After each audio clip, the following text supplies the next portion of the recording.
pentahelik. Ya.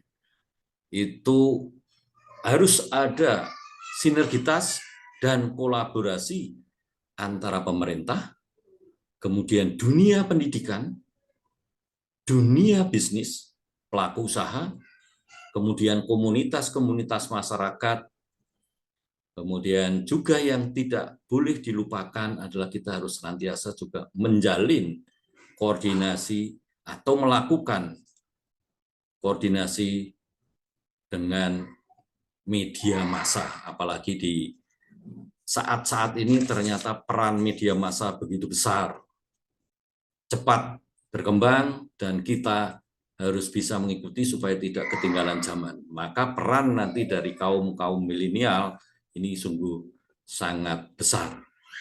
Hal-hal itu saya kira yang perlu kami sampaikan kepada Bapak Ibu, bukan sesuatu yang baru, saya hanya ingin mengajak Bapak Ibu untuk mengingat kembali, dan itu memberikan motivasi. Kalau itu kita ingat, kita baca, kita renungkan, itu akan menumbuhkan motivasi kita untuk berbuat. Dan saya juga mendukung langkah-langkah yang sudah dilakukan oleh Do Wisnu, bekerja sama dengan pihak-pihak lain, antara lain dengan Edu Wisata Kampung Gagat, kemudian PT Bukit Dewi Manggung, dan yang kemarin kami ikuti melalui chatting di WA adalah sekolah vokasi dengan ONS. Ini sungguh sangat menggembirakan, paling tidak bagi saya, dan saya mendukung itu.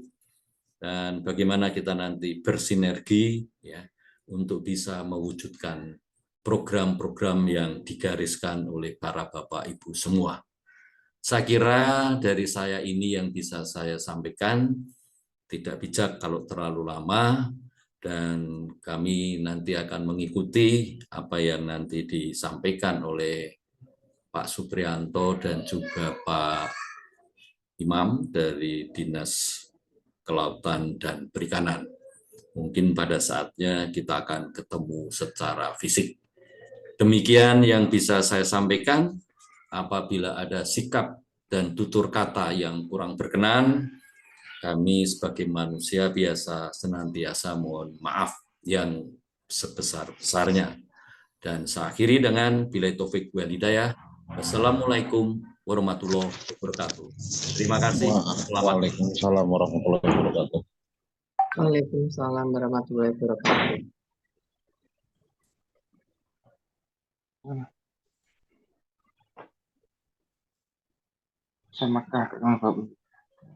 Demikianlah Bapak Ibu sambutan dari pembina Desa Wisata Provinsi Jawa Tengah yang sudah kita mendengar segala sesuatu motivasi yang diberikan kepada pengurus Do Wisnu Jawa Tengah ini akan semakin memperkuat kita, dan kita selalu bersinergi dengan semua segmen. Untuk selanjutnya adalah materi yang pertama yang akan dimoderator oleh Ibu Susi. Di sini materi pertama akan mengarah pada arah dan kebijakan oleh Bapak Suprianto, SPMP, Kepala Dinas Pertanian dan Perkebunan Provinsi Jawa Tengah. Waktu kami persilahkan.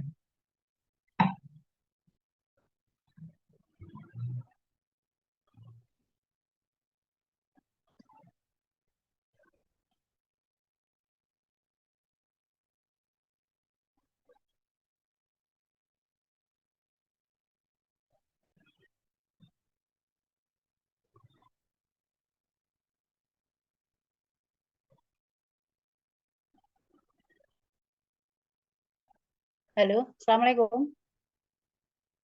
Terdengar Bunda? Suara saya terdengar, J? J. Alhamdulillah. Terdengar. Warahmatullahi wabarakatuh. Waalaikumsalam warahmatullahi wabarakatuh. Baik, salam sejahtera untuk kita semuanya, Bapak Ibu hadirin peserta YUM dan semua partisipan. Semoga suara saya terdengar dengan jelas karena di sini sedang cuaca kurang mendukung. Mudah-mudahan bisa sampai selesai saya mengikuti acara ini. Namun tadi saya sudah menyampaikan ke Bunda Ana bahwa nanti apabila ada hambatan-hambatan di tempat kami untuk bisa di backup. Baik, nyuwun sewu, ini tadi saya terlambat untuk bergabung karena saya baru masuk rumah ini. Bapak Ibu semuanya, sebelumnya mungkin perkenalkan saya di sini Sri Susilawati akan menemani Bapak Ibu semuanya untuk menjadi moderator di acara TOT Dewisnu pada malam hari ini. Sebelumnya saya sapa dulu yang terhormat nyuwun sewu, ini Bapak narasumber sudah hadir ya Bunda Ana? Bapak narasumber apakah sudah hadir?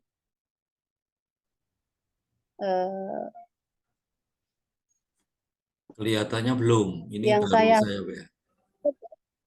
belum ya, makanya ini saya lihat di list peserta ini kok belum ada kayaknya ya. Bapak Supriyanto dan Bapak Imam Nur Santosa ini sepertinya belum masuk ya.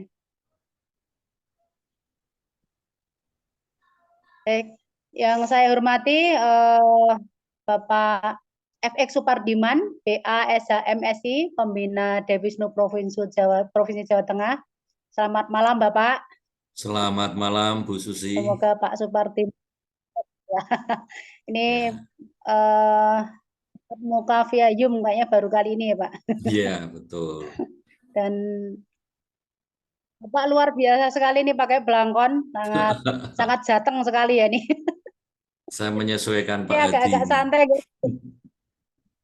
Ya, ini sambil menunggu narasumber kita, mungkin ini kita menyapa dulu.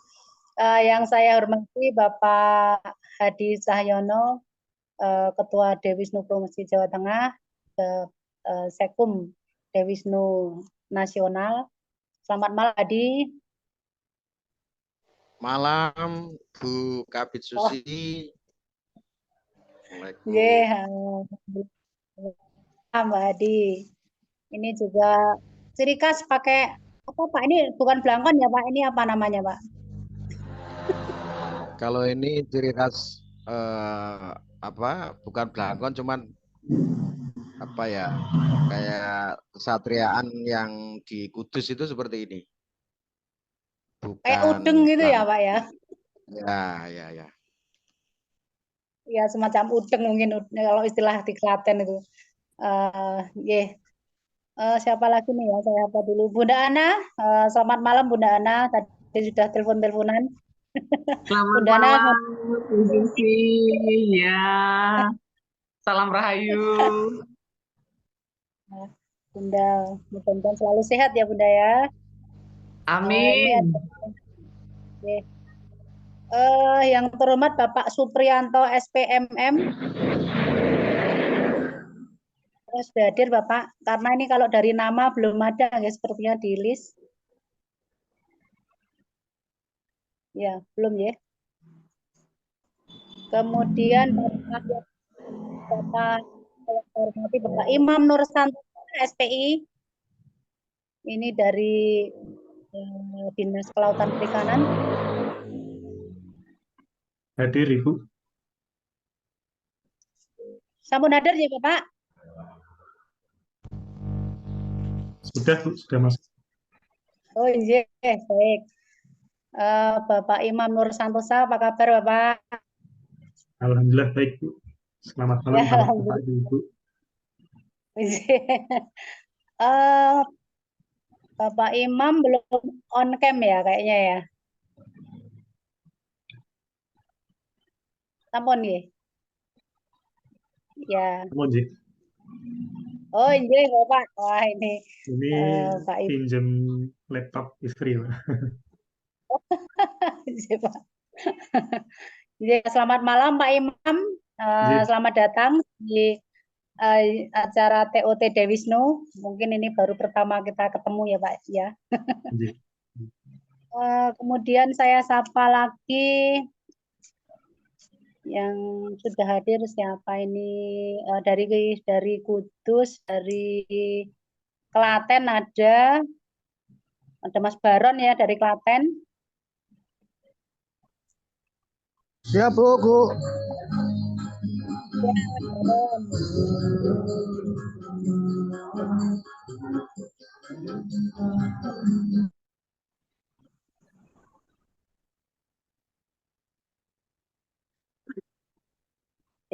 Ada dari Sukoharjo, Mas Ahmad Safi. Kemudian Brebes juga ada, Brebes. Mana lagi ya? Pak Kardi ya, Pak Kardi. Kemudian banyak ya, sambil kita menunggu yang lainnya, barangkali kita bisa mulai. Baik Bapak Ibu, mungkin sebelum dimulai ini sebaiknya kita on cam untuk video ya, untuk video on cam.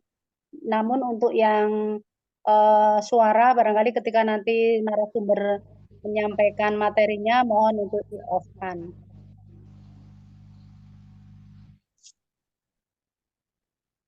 Bapak Ibu semuanya, ini barangkali dari narasumber yang sudah hadir adalah Bapak Imam Nur Santosa. Maka nanti untuk sesi pertama ini kami mohon untuk nanti Bapak Imam Santosa untuk bisa menyampaikan materinya. Untuk Bapak Imam mungkin karena saya belum memegang CV penjenengan, nanti bisa menyampaikan sendiri untuk menyampaikan CV penjenengan. Baik Bapak Ibu, nanti untuk materi yang pertama akan disampaikan oleh Bapak Santosa. Halo, mohon untuk yang suara di sini, Jeng.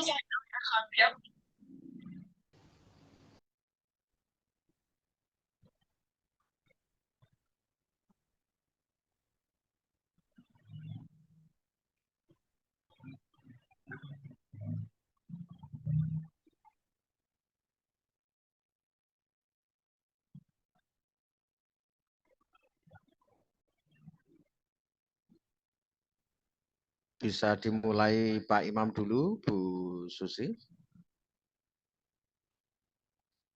Mungkin hilang, Bu Susi sinyal. Baik, saya bantu. Silakan Pak Imam untuk memulai materi tentang arah dan kebijakan pengembangan wisata bahari di Dinas Kelautan dan Perikanan Provinsi Jawa Tengah. Kepada beliau Bapak Imam diberi silakan. Silakan Pak Imam. Nggih, matur suwun. Bismillahirrahmanirrahim. Assalamualaikum warahmatullahi wabarakatuh. Waalaikumsalam warahmatullahi wabarakatuh. Yang kami hormati Bapak Pardiman, yang kami hormati Bapak Hadi Sucahyono, kemudian Bapak Ibu hadirin peserta TOT Pak. Ini sebelumnya perkenalan kembali Pak, Bapak Ibu. Nama yang di flyer agak salah sedikit. Jadi perkenalkan, nama saya Imam Nur Santo. Tidak pakai so Pak, Imam Nur Santo aja.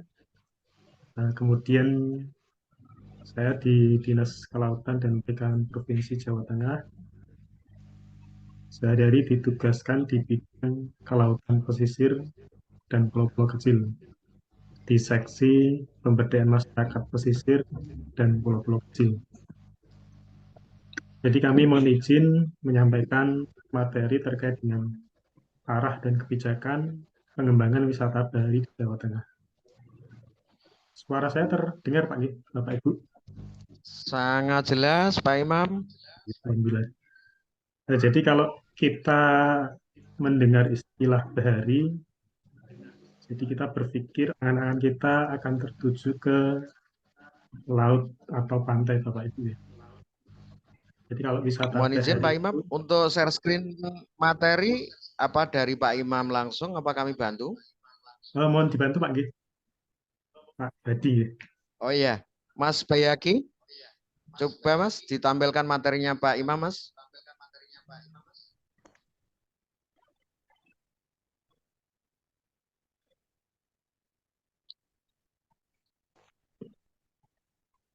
yang tadi sudah saya berikan, Mas.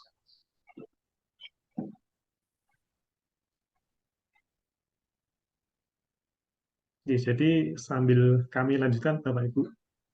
Iya, Pak. Jadi Silakan, Pak. kalau kita melihat atau membaca beberapa referensi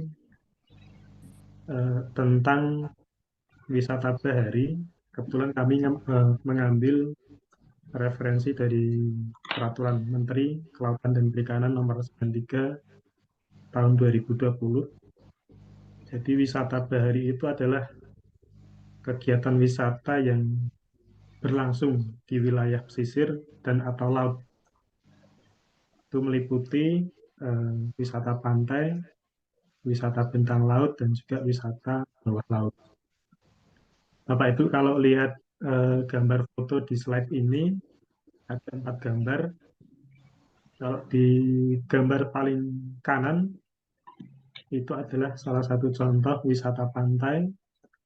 Kemudian kalau wisata bentang laut itu bisa Bapak Ibu lihat di gambar yang paling kiri, sebelah kiri nomor 1 dan 2. Nah, kemudian yang gambar ketiga dari kiri itu adalah contoh wisata bawah laut. Bapak Ibu mungkin perso ini fotonya di mana? Ada yang perso, Bapak Ibu? Jadi foto ini ada di salah satu lokasi di Jawa Tengah, tepatnya di Jepara, dan khususnya di Kepulauan Karimun Jawa, Bapak Ibu. Jadi potensi wisata bahari di Provinsi Jawa Tengah itu cukup besar, yang perlu kita kelola dengan sebaik-baiknya. Jadi itu adalah pengertian tentang wisata bahari dan juga contoh-contoh dari wisata bahari yang ada di Jawa Tengah. Bisa lanjut slide selanjutnya, bahwa tujuan kegiatan wisata bahari itu adalah untuk peningkatan kesejahteraan masyarakat di wilayah pesisir dan pulau-pulau kecil dengan memanfaatkan sumber daya kelautan dan perikanan. Jadi, sebagaimana yang kita ketahui di Jawa Tengah khususnya, wisata bahari itu adanya ya di wilayah pesisir, di kabupaten kota yang mempunyai perbatasan dengan laut. Kalau di Jawa Tengah ada 35 kabupaten kota yang memiliki batas dengan laut ada 17. Jadi 17 itu mulai dari Brebes sampai dengan Rembang di Pantura, ada sekitar 13 kabupaten kota. Kemudian di wilayah selatan mulai dari Cilacap, Purworejo, Kebumen, kemudian lompat ke Wonogiri. Bisa dilihat di slide selanjutnya, Bapak Ibu. Nah, ini adalah kabupaten kota di wilayah pesisir Jawa Tengah, baik di utara maupun di selatan, dengan beberapa contoh wisata bahari di masing-masing kabupaten kota. Kalau di list sebenarnya banyak sekali dan mungkin Bapak Ibu juga punya datanya wisata bahari yang ada di Jawa Tengah. Kemudian terkait dengan tema kita pada malam hari ini terkait dengan arah kebijakan. Jadi sebenarnya kalau kita lihat atau kami lihat di Renstra kami, di dokumen perencanaan kami, sebenarnya tidak ada program atau kegiatan yang secara tertulis berkaitan dengan wisata bahari, Bapak Ibu.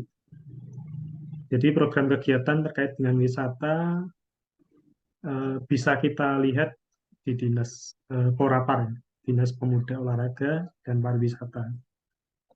Namun demikian ada kegiatan-kegiatan kami yang mungkin bersinggungan atau beririsan dengan kegiatan yang ada di wilayah pesisir dan berhubungan dengan wisata bahari.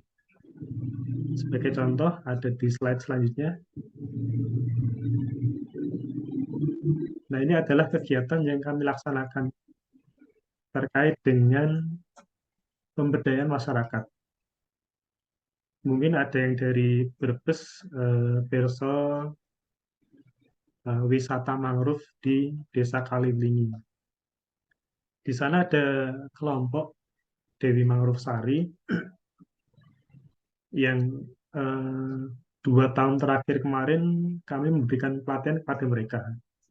Di tahun 2022 kami memberikan pelatihan membuat batik dengan pewarna alami dari bahan baku mangrove. Jadi pewarnanya pakai pewarna alami dari mangrove yang merupakan hasil ekstraksi baik itu dari daun, batang, atau akar dan buah. Tetapi bahan baku mangrove tersebut adalah yang tidak terpakai, yang sudah jadi sampah. Dan memang dalam pembinaan tersebut kita tekankan supaya masyarakat tidak merusak mangrove yang ada di lokasi masing-masing. Jadi harapan kami dengan adanya pelatihan ini, masyarakat bisa membuat semacam souvenir yang bisa dipasarkan di lokasi wisata, dan ada timbal balik antara wisata dengan aktivitas keterampilan masyarakat di sekitar tempat wisata, khususnya di Desa Kaliwlingi. Ini kalau gambar sebelah kiri praktek membatik, membuat pola batik dari pewarna mangrove. Nah, kalau gambar di sebelah kanan ini adalah pelatihan lanjutan yang kami laksanakan tahun kemarin di 2023. Yaitu terkait dengan pelatihan pemasaran secara online. Nah, kegiatan wisata di Desa Kaliwlingi itu banyak beberapa instansi yang berkontribusi untuk turut memajukan potensi wisata di sana. Jadi kalau kami masuk di masyarakatnya, melakukan pembinaan, kemudian ada juga dari DLHK atau Dinas Lingkungan Hidup dan Kehutanan, seperti ini. Jadi tempat pelatihan ini atau gazebo atau pendopo ini adalah bantuan dari cabang Dinas Lingkungan Hidup dan Kehutanan Jawa Tengah. Kemudian kalau di tempat wisatanya ada intervensi juga dari Kementerian Lingkungan Hidup dan juga Kementerian Kelautan dan Perikanan. Itu salah satu bentuk kegiatan yang kami laksanakan terkait dengan pemberdayaan masyarakat yang mungkin bersinggungan dengan wisata bahari.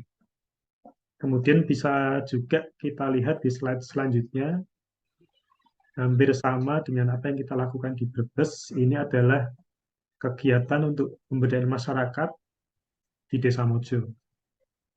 Jadi di Desa Mojo ini juga ada tempat wisata mangrove, ya, hutan mangrove, yang di sana mungkin belum terlalu berkembang karena akses jalan untuk masuk ke wisata tersebut juga cukup jauh dari Jalan Raya Pantura. Nah, ini adalah kegiatan yang sama kami berikan kepada masyarakat di sekitar lokasi wisata. Kami memberikan keterampilan kepada masyarakat, khususnya perempuan pesisir, untuk membuat batik mangrove. Harapannya masyarakat bisa membuat souvenir yang nantinya bisa dijual di lokasi wisata, atau memberikan semacam wisata edukasi kepada pengunjung bagaimana cara membuat batik, khususnya dari pewarna mangrove. Kemudian contoh yang selanjutnya, di slide selanjutnya,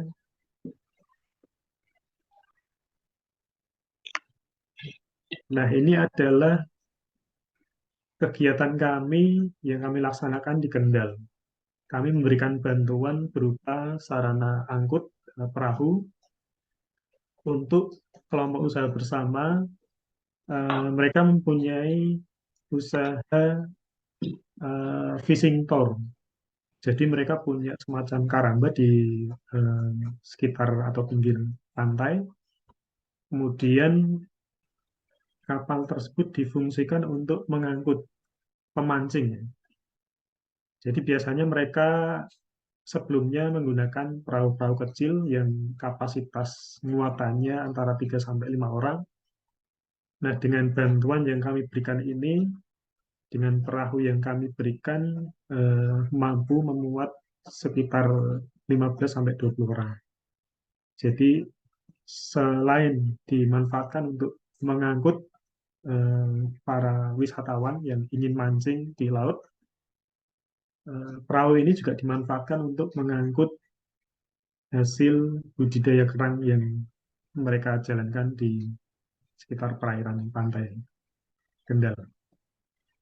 Jadi ada manfaat ekonomi yang dirasakan dari masyarakat di wilayah pesisir dengan adanya kegiatan yang kami laksanakan, dan juga ini berkaitan juga dengan wisata bahari yang ada di sana. Kemudian contoh yang lain di slide selanjutnya,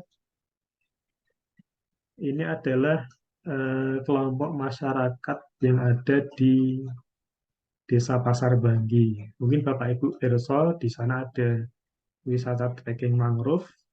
Jadi ibu-ibu ini juga selain aktif kegiatan di pengolahan, mereka juga aktif sebagai kelompok sadar wisata, Pokdar Wis. Jadi selain mereka menjaga atau mengelola tempat wisata, mereka juga menjual hasil olahan ikan di tempat wisata tersebut. Memang perkembangannya juga agak terhambat, apalagi beberapa tahun yang lalu ada COVID ya, yang cukup memukul kondisi perekonomian mereka. Nah, dengan adanya bantuan ini diharapkan mereka bisa memproduksi hasil olahan perikanan yang kemudian bisa dijual di tempat wisata tersebut. Nah, ini adalah contoh-contoh kegiatan yang kami laksanakan di sekitar Pantura. Nah, di slide selanjutnya, Bapak Ibu bisa perso, ini adalah kegiatan yang kami laksanakan di Pansela, Bapak Ibu. Tepatnya di Kabupaten Purworejo, di Pantai Jetis. Jadi di sana ada lokasi wisata pantai yang di dalamnya ada wisata terapi kesehatan. Jadi gambar yang kiri itu adalah gambar tunnel garam. Dan di sebelah kanan adalah tunnel garam yang dimanfaatkan untuk terapi. Jadi sebenarnya kami program yang kami laksanakan di Purworejo ini adalah berkaitan dengan produksi garam yang kami tujukan kepada para petambak garam di sana. Hanya saja selain memproduksi garam, mereka juga membuka paket wisata, Pak. Paket wisata untuk terapi kesehatan seperti yang ada di gambar sebelah kanan itu. Dan pengunjungnya tidak hanya lokal dari Kabupaten Purworejo dan Jawa Tengah, tetapi juga sudah sampai dikunjungi oleh wisatawan dari luar Jawa Tengah dan juga bahkan dari luar Jawa. Jadi harapannya dengan adanya bantuan ini, para petambak garam itu dapat tetap memproduksi, di sisi lain mereka juga mendapatkan penghasilan dari usaha mereka membuka satu atau dua tunnel yang digunakan khusus untuk terapi kesehatan. Dan lokasi wisata tersebut sangat tertolong dengan adanya kegiatan terapi kesehatan ini, karena sebagian besar pengunjung justru malah tujuan kunjungannya ke tempat ini. Jadi adanya keterkaitan antara wisata dan juga dengan kegiatan yang berkaitan dengan kelautan dan perikanan. Jadi itu adalah contoh-contoh yang kami laksanakan, program kegiatan yang kami laksanakan di Dinas Kelautan dan Perikanan Provinsi Jawa Tengah. Nah, walaupun di Renstra kami atau di dokumen perencanaan kami tidak secara langsung menyebutkan terkait dengan program atau kegiatan yang berkaitan dengan wisata bahari, namun untuk di Kementerian Kelautan dan Perikanan di pusat, itu di sana ada kegiatan yang memang khusus untuk ditujukan pada pengembangan wisata bahari. Bisa dilihat di slide selanjutnya, Bapak Ibu. Nah, ini adalah dasar dari Kementerian Kelautan untuk melaksanakan program wisata bahari, yaitu dengan adanya Permen KP, Peraturan Menteri Kelautan dan Perikanan Nomor 93 tahun 2020 tentang Desa Wisata Bahari atau Dewi Bahari. Ini adalah kriteria kawasan yang bisa ditetapkan sebagai Dewi Bahari oleh Kementerian Kelautan dan Perikanan. Mungkin Bapak Ibu nanti bisa melihat secara detail bagaimana ketentuan terkait dengan program wisata bahari yang dijalankan oleh Kementerian Kelautan dan Perikanan. Atau mungkin Bapak Ibu sudah person, saya kira. Jadi di sana ada Direktorat Jenderal yang memang menangani wisata bahari, yaitu di Direktorat Jenderal Pengelolaan Kelautan dan Ruang Laut. Khususnya di Direktorat Jasa Kelautan, dan di dalam direktorat tersebut ada tim kerja yang khusus menangani wisata bahari. Di slide selanjutnya bisa dilihat, ini adalah program yang dilaksanakan oleh KKP. Kebetulan program ini adalah bantuan dari pemerintah pusat yang diberikan untuk Kabupaten Kendal, khususnya di wisata Pantai Indah Kemangi. Ini penyerahannya baru tahun kemarin, Bapak Ibu, di bulan Desember 2023. Jadi Bapak Ibu yang mungkin nanti mengelola desa wisata bisa mengakses program-program pemerintah khususnya di Kementerian Kelautan dan Perikanan. Di sana ada khusus yang menangani desa wisata untuk pengembangannya. Bisa mengajukan bantuan berupa sarana maupun dalam bentuk pengembangan SDM. Jadi itu adalah beberapa kegiatan baik yang dilakukan oleh Dinas Kelautan dan Perikanan Provinsi Jawa Tengah maupun oleh pemerintah pusat, dalam hal ini adalah Kementerian Kelautan dan Perikanan RI. Nah, untuk keberlanjutan program wisata bahari, slide selanjutnya, tentunya kita perlu kolaborasi, kita perlu kerjasama dan sinergi antara pihak, baik itu lintas sektor, antar pemerintah dari pusat maupun sampai ke daerah, masyarakat, CSR, kemudian media massa, swasta ya lewat CSR. Jadi tidak bisa kita menjalankan program ini hanya dari salah satu pihak. Kita perlu kolaborasi dengan setiap pihak. Dan mudah-mudahan dengan adanya kegiatan-kegiatan ini dan kolaborasi ini bisa memajukan wisata secara umum, khususnya juga wisata bahari. Jadi demikian Bapak Ibu terkait dengan wisata bahari yang dapat kami sampaikan. Jadi sekali lagi kami mohon maaf kalau khusus di DKP Provinsi Jawa Tengah memang tidak ada program atau kegiatan khusus berkaitan dengan wisata bahari, tetapi kegiatan-kegiatan yang kami laksanakan ada yang bersinggungan atau beririsan dengan kegiatan yang berkaitan dengan wisata bahari. Khususnya kami memang menyasar pada masyarakat-masyarakat di wilayah pesisir, baik itu perempuan pesisir maupun taruna pesisir. Demikian yang dapat kami sampaikan, Bapak Ibu. Mudah-mudahan bisa memberikan sedikit gambaran dari apa yang kami laksanakan di Dinas Kelautan dan Perikanan Provinsi Jawa Tengah. Terima kasih atas perhatian Bapak Ibu dan mohon maaf apabila dalam penyampaiannya ada kata-kata yang tidak berkenan. Bila taufik wal hidayah. Assalamualaikum warahmatullahi wabarakatuh. Waalaikumsalam.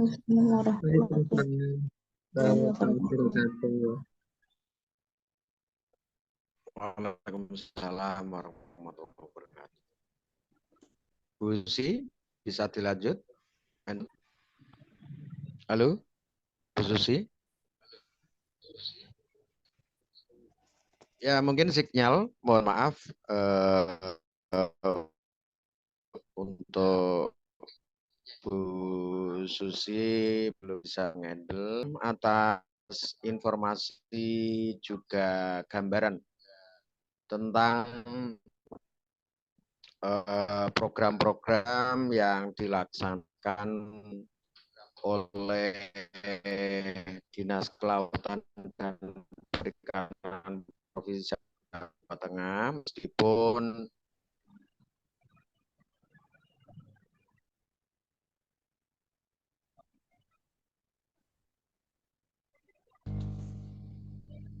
meskipun tidak spesifik di Renstra atau mungkin rencananya Dinas Kelautan dan Perikanan Provinsi Jawa Tengah menyebutkan tentang program Desa Wisata Bahari, namun kegiatan-kegiatan yang disampaikan oleh beliau mendukung bagi pengembangan Desa Wisata Bahari. Sekilas mungkin saya juga menyampaikan Imam bahwa kalau di beberapa wilayah provinsi yang lain, dalam hal ini mungkin kami didefinisikan pusatnya di Bali, di mana ketika kami melihat potensi pantai di Bali ini sangat potensial untuk menjadi daya tarik bagi para wisatawan yang ada di yang misalkan ke Pulau Dewata Bali. Begitu juga misalkan kami di Jawa Tengah, ketika beberapa waktu yang lalu juga pernah berkunjung Pak ke Trite Kulon Pak, di mana di sana juga ada pengembangan desa wisata bahari, utamanya mangrove ya Pak di situ. Di situ ada warung apungnya, kemudian juga pengembangan termasuk mainan-mainan untuk anak-anak oleh Pak Imam tadi, agar ke depan pengembangan desa wisata bahari ini bisa menjadi lokus kegiatan dari semua dinas instansi atau bahkan mungkin kementerian yang ada irisannya dengan pengembangan wisata bahari. Kemudian juga seperti di Demak itu juga ada potensi mangrove juga Pak, yang pernah saya kunjungi, pernah ketemu dengan Pak Kadesnya juga.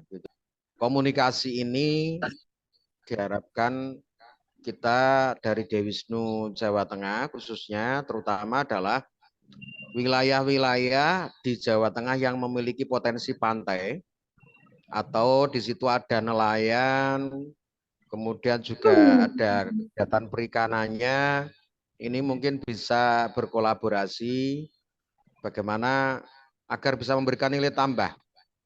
Di samping itu saya lihat juga di Kota Tegal, mungkin juga di Rembang, itu ada budaya sebelum nelayan pergi melaut, Pak. Itu ada upacara laut, Pak. Nah, artinya kesenian atau tradisi upacara laut ini juga bisa menjadi sebuah potensi daya tarik wisata. Jadi itu mungkin jelas tambahan dalam hal untuk bagaimana ke depan harapan kami bisa disambungkan Pak dengan Kementerian Kelautan dan Perikanan khususnya di sana ada direktorat yang membidangi wisata Bahama itu nanti dari tindak lanjut usulan resen atau ya silakan kalau ada yang ingin bertanya, ingin mendalami lebih lanjut tentang wisata bahari ini bisa menyampaikan langsung kepada Pak Imam, Bapak Ibu. Silakan bisa Mungkin izin sebelumnya menambah, present atau membuka. Ya, silakan. izin menambahkan sedikit. Silakan Ya. Pak Imam. Ya. Jadi kebetulan kami juga mempunyai Boleh Pak Imam, UPT, boleh Pak. Pak. Nggih. Jadi kami mempunyai UPT, Pak, di beberapa wilayah Pantura.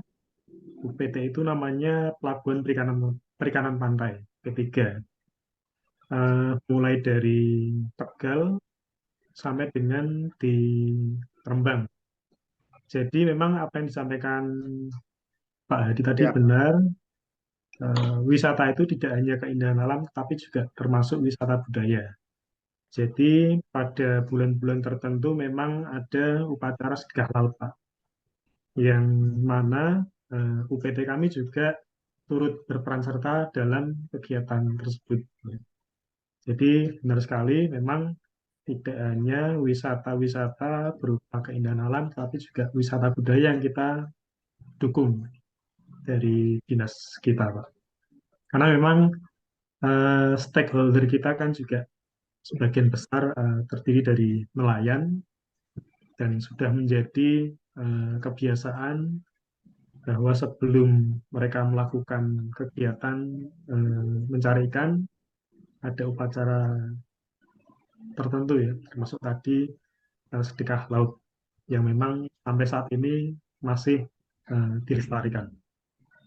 Demikian tambahan dari kami, Pak.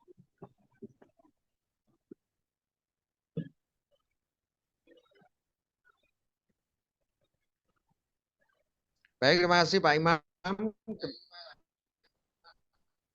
Ketika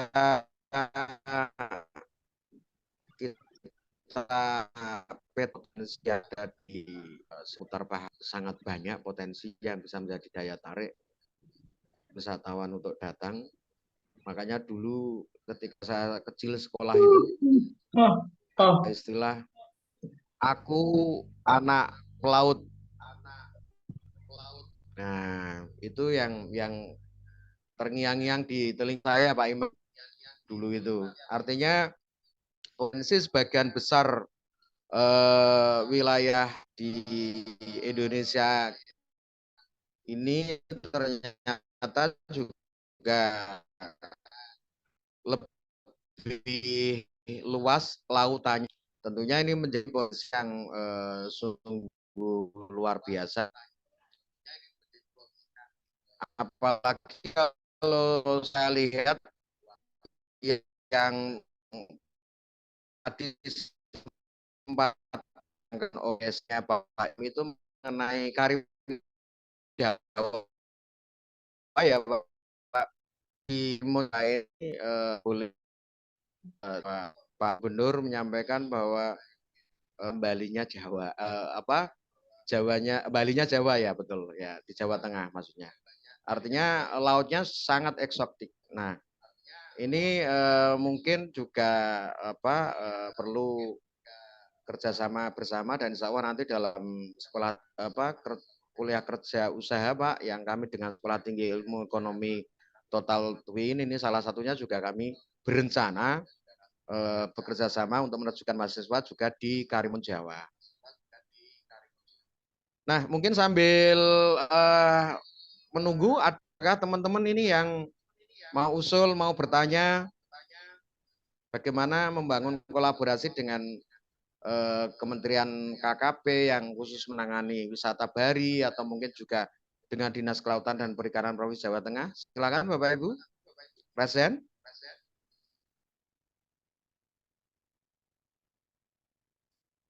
Belum ada? Baik Pak Imam, terkait dengan saat ini juga produk-produk olahan yang di sektor kelautan dan perikanan, Pak Imam, ini juga menjadi salah satu daya tarik wisata untuk datang. Itu kan salah satunya juga kuliner ya, Pak. Kalau saya pernah agenda di Pulau Dewata Bali itu begitu datang itu langsung kita makan seafood itu, Pak, di pinggir pantai itu, Pak. Nah, artinya sejalan dengan apa yang sedang saat ini dilaksanakan oleh pemerintah, kemudian perizinan berusaha dan juga legalitas dan juga peningkatan branding kaitannya dengan produk-produk kelautan dan perikanan, Bapak, yang ini juga menjadi komponen kalau di pariwisata itu juga amenitas itu ada restoran, ada kuliner, ada oleh-oleh. Nah, maksudnya apakah di DKP ini juga di samping tadi dicontohkan untuk program batik, Pak, untuk program semacam kayak peningkatan sertifikasi produk-produk olahan perikanan di desa wisata Bahari atau mungkin di nelayan ini apakah juga ada arah ke sana, Bapak? Terima kasih Pak atas pertanyaannya. Jadi di Dinas Kelautan ini ada beberapa bidang Bapak. Yang pertama, kebetulan saya di bidang kelautan pesisir dan pulau kecil. Kemudian ada satu bidang yang memang khusus menangani terkait dengan usaha kelautan dan perikanan. Termasuk di dalamnya adalah pengembangan atau pengolahan perikanan. Termasuk tadi yang disebutkan Pak Hadi. Jadi ada di kegiatan kami yang memang membina masyarakat yang berusaha di bidang pengolahan hasil perikanan. Mulai dari memberikan pelatihan sampai pendampingan kepada UKM kecil yang ingin mendapatkan sertifikat kelayakan. Jadi memang hanya saja ini Pak, tidak dikhususkan pada lokasi tertentu dan kegiatan tersebut dilaksanakan hampir di semua lokasi kabupaten, kota, termasuk di wilayah-wilayah kabupaten yang tidak mempunyai laut. Jadi secara umum kegiatan pengembangan pengolahan perikanan itu kami laksanakan, Pak. Tidak secara khusus di tempat-tempat tertentu. Nah, tentu saja dengan adanya program wisata bahari ini, kegiatan terkait dengan pembinaan mutu pengolahan hasil perikanan bisa kita arahkan ke sana, Bapak. Apalagi potensi wisata bahari kita di Jawa Tengah cukup besar. Bapak mungkin pernah di Karimun Jawa, Pak ya. Kalau kalau malam kemudian jalan-jalan di alun-alun, di sana banyak sekali masyarakat yang jualan ikan bakar ya. Ikannya segar-segar dan itu menjadi salah satu daya tarik juga wisata kuliner di Karimun Jawa. Dan ini juga mungkin bisa dikembangkan di tempat-tempat lain. Demikian, Bapak.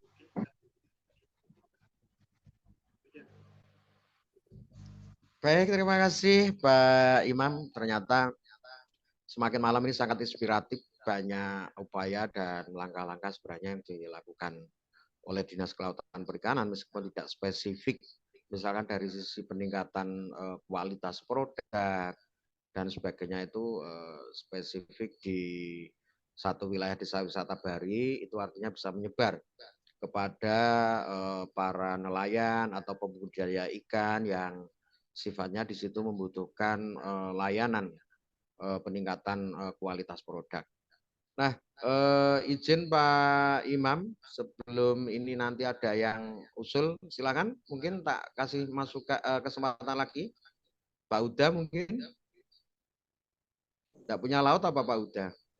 Baik Bapak, ya saya punya pengalaman melakukan 1,5 tahun ya, melakukan pada waktu pandemi. Saya melakukan pertambahan Bapak, yang di bagian utara perbatasan Jepara Demak itu. namanya daerah Wedung, Menco. Banyak sekali tambak-tambak karena kemarin pada rusak ya. Tapi digunakan untuk pembesaran udang dan bandeng itu sangat luar biasa. Jadi hasilnya bagus. Akan tetapi di sana kurang ada penataan yang bagus di Eman-Eman.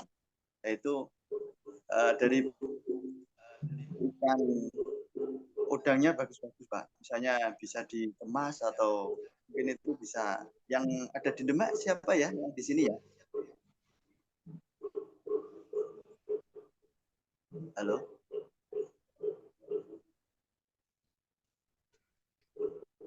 Gimana Pak Uda? Halo. Suaranya hilang Pak. Halo? Oh enggak, masih terdengar kok. Masuk. Lanjutkan. Masuk. Teman dari Demak ada nggak? Dari Demak? Ada yang hadir Pak dari Demak? Rifai biasanya yang ikut, tapi tidak tahu ini ikut apa enggak. Tuh. Pak Jadi, Rifai Demak yang tempat kemarin terkait dengan mangrove. diolah jadi bagus sekali, tapi pengelolaannya nggak ada, gitu. Eman-eman itu. Seperti itu. Mungkin ada masukan dari Bapak. Nanti saya sampaikan ke kawasan perbatasan Demak Jepara. Tempatnya bagus. Itu desanya mana itu tepatnya, Pak Uda? Daerah Menco. Menco. Itu kecamatannya Mijen apa? Menco Utara. Menco dekat Babalan itu loh, Apa Pak. Wedung? Ya, Wedung ya. Dari Oh, Wedung. Oh, ya. Biar gambarannya jelas. Kalau tidak tahu kecamatannya kan Pak Imam juga belum tentu hafal daerah setempat ya. Artinya misalkan sampai per desa kan agak susah. Kalau mungkin Demak, Wedung itu mungkin ada gambaran. Tapi pesisirnya tidak Bonangnya, tapi Menco, desa Menco itu. Oh, Menco, ya. Itu tambaknya bagus itu. Jadi mangrove pepohonannya juga bagus, cuman belum digarap kayaknya. Baik, Seperti Pak itu. Uda, terima kasih informasinya. Ya. Ternyata kalau kita mau petakan, mau gali, mau semacam potret potensi wisata bahari ini juga banyak hal yang harus bisa kita kolaborasikan, Pak Uda. Artinya tadi disampaikan Pak Imam tidak bisa mungkin hanya dengan Dinas Kelautan Perikanan Provinsi Jawa Tengah saja, tapi juga beberapa dinas mungkin juga sampai pada tataran. Ya. Mungkin itu saya sampaikan si hutan mangrove, Pak, yang belum tergarap sama sekali di Desa Menco, Kecamatan Wedung, Kabupaten Demak, Pak. Itu mungkin kalau mau memulai pengembangan itu caranya bagaimana, kemudian mungkin kalau mau membentuk desa wisata bahari itu apakah sama dengan desa wisata yang lainnya, Bapak? Di Pergub 2 yang tadi kemarin malam disampaikan oleh Disporapar Provinsi Jawa Tengah, atau mungkin ada langkah-langkah khusus terkait dengan yang diatur oleh peraturan Menteri Kelautan dan Perikanan. Begitu Pak Imam. Terima kasih Pak Uda tadi informasinya. Jadi kalau di tempat kami juga ada bidang yang memang khusus untuk membina para pembudidaya ikan. Jadi mungkin nanti bisa kami sampaikan ke bidang yang terkait. Intinya bahwa DKP juga memberikan pembinaan terhadap para pembudidaya ikan. Mulai dari bagaimana cara melakukan budidaya ikan yang baik, kemudian bagaimana cara memilih pakan yang baik, sampai dengan bagaimana cara memanen ikan yang baik. Jadi tinggal nanti bagaimana potensi yang ada tersebut ditata dan diarahkan supaya bisa berkembang menjadi lebih baik. Nah, kemudian yang kedua terkait dengan desa wisata bahari. Mohon maaf, Pak Hadi, kebetulan saya juga belum melihat Pergub ya. Pergub atau Perda, Pak? Perda 2 itu mengatur tentang desa wisata keseluruhan, Pak. Baik Oh, iya. bahari atau proses potensi agrowisata atau potensi mungkin budaya itu kalau di Jawa Tengah kan sudah ada Perda 2, Pak, tahun 2019 kalau tidak salah. Itu yang mengatur tentang pemberdayaan desa wisata di Jawa Tengah. Iya. Mungkin secara umum, kebetulan saya juga belum membaca perda tersebut, Bapak. Jadi kalau di KKP, kalau misalnya ingin mengakses kegiatan yang ada di Kementerian Kelautan, bisa mengacu pada Permen KP 93 tadi yang kami sampaikan. Di sana sudah ada bagaimana cara mengusulkan dan kemudian kriteria-kriteria apa yang perlu dilengkapi untuk mengajukan usulan agar bisa mengakses program yang ada di Kementerian Kelautan dan Perikanan. Demikian, Bapak. Baik, Pak. Terima kasih atas informasi dan juga penjelasannya, Pak Imam, terkait dengan ada potensi mangrove di Demak, mungkin juga tadi di Pandansari, Brebes, mungkin juga ada di Klaten atau mungkin ada di tempat-tempat lain, misalkan. Nah, itu tata caranya bisa kita lihat dan kita pelajari di peraturan Menteri Kelautan Perikanan nomor 94 tadi yang sudah disampaikan oleh Pak Imam. Nah, berkaitan dengan pengembangan sumber daya manusia, Pak Imam, artinya desa wisata bahari ini agar bisa lebih maju, lebih berkembang, bisa mengoptimalkan potensi yang ada di wisata bahari ini kan perlu ada namanya peningkatan sumber daya manusia, baik itu pengelolanya maupun juga kelompok-kelompok kegiatan di situ. Nah, untuk peningkatan sumber daya manusia ini apakah di Dinas Kelautan Perikanan Provinsi Jawa Tengah juga ada program itu, Pak? Terima kasih atas pertanyaan, Pak. Jadi kalau di DKP sebenarnya sasaran utamanya adalah masyarakat pesisir yang memang mempunyai aktivitas kegiatan di pesisir. Jadi untuk kegiatannya sendiri kita fokuskan pada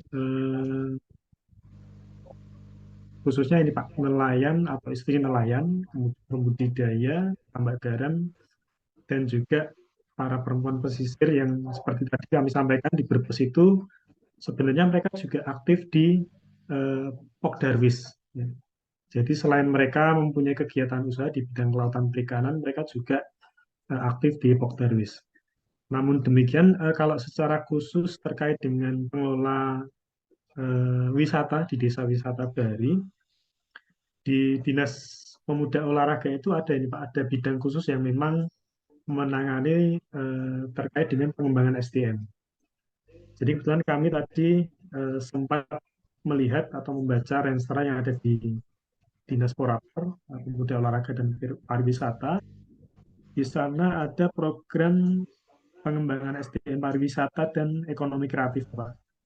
Mungkin bisa kolaborasi Pak antara DKP dengan Porapar untuk peningkatan SDM dalam rangka pengelolaan desa wisata, Pak.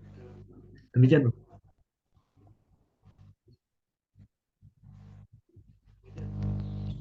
Baik, terima kasih Pak Imam. Rasanya lengkap ini penjelasannya.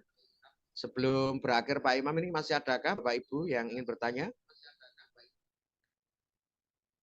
Atau cukup? Baik, kalau cukup, izin Bunda Ana dipimpin untuk foto bersama Bunda Ana sama Pak Imam ini buat kenang-kenangan. Kita ketemu via Zoom Pak Imam. Suatu Matur suwun saat Bapak Ibu. kami diizinkan ke dinas untuk bisa lebih banyak jagongnya Pak. Syukur ngopi gayungnya kalau di Jawa Tengah ya Pak. Bersama-sama Siap, nanti Bapak. ketemu di darat. Siap. Ya, Bunda Ana dipimpin untuk foto bersama, Bunda Ana. Ya, terima kasih kepada Bapak Imam Nursanto SPMP MP yang pada malam hari ini luar biasa memberikan pencerahan, arahan terkait dengan arah dan kebijakan di tahun 2024. Semoga Dewisnu bersama Dinas Kelautan dan Perikanan menjadi semangat untuk Dewisnu dan menjadi yang terbaik. Monggo Bapak Ibu semuanya kita foto bersama untuk kenang-kenangan dan untuk mengakhiri pertemuan melalui Zoom meeting pada malam hari ini, kami Dewisnu dan Bu Ana mengucapkan terima kasih atas segala perhatiannya kepada Pak Hadi, Pak Supardiman yang pada hari ini bisa hadir di tengah-tengah kita pada TOT seri kedua. Monggo kita foto bersama, Bapak. On kamera, Bapak Ibu bisa dibuka. Monggo on Dan mungkin kamera. ya, dan mungkin untuk narasumber dari Distanbun tentang agrowisata mungkin bisa kita jadwalkan ulang, kita agendakan di lain waktu. Mungkin itu sebagai informasi. Silakan Mas Bayaki dipimpin untuk foto bersama. Ya, 1, 2, 3.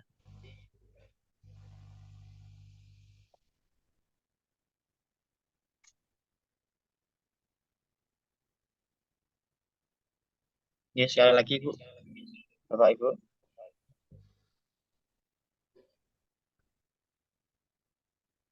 1, 2, 3. Sekali lagi.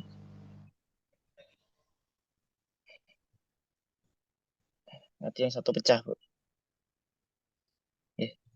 1, 2, 3. Sampun Pak Edi, Bu Ana, matur suwun. Terima kasih Bapak Ibu, mohon izin. Terima kasih Mas Bayaki, terima kasih Pak Imam. Sama-sama atas Selalu Bapak Ibu. Terima kasih. Salam hormat kami, terima kasih pada Pak Kepala Dinas Kelautan Perikanan Provinsi Jawa Tengah, Pak Imam. Insya Allah kami sampaikan, Pak. Terima kasih. Assalamualaikum warahmatullahi wabarakatuh. Waalaikumsalam. Salam dari Desa Wisata Wayang Sidoarjo. Waalaikumsalam warahmatullahi wabarakatuh. Luar biasa. Assalamualaikum warahmatullahi wabarakatuh. Semangat Pak Baron. Juga tadi izin live juga dari Bapeda Kalimantan Barat ternyata juga ikut di Zoom kita Bapak Ibu. Alhamdulillah. Walaupun beliau keluar duluan, ternyata kegiatan di Jawa Tengah ini di Dewisnu ini diikuti juga dari luar Jawa ini, dari Bapeda Kalimantan Barat tadi tulisnya. Semangat. Sekali lagi terima kasih Bapak Ibu. Untuk kawan-kawan semuanya. Min, kita ketemu lagi di seri ketiga. Siap Pak Baron? Siap. Pak Baron Wayang. Oke. Assalamualaikum semuanya. Izin live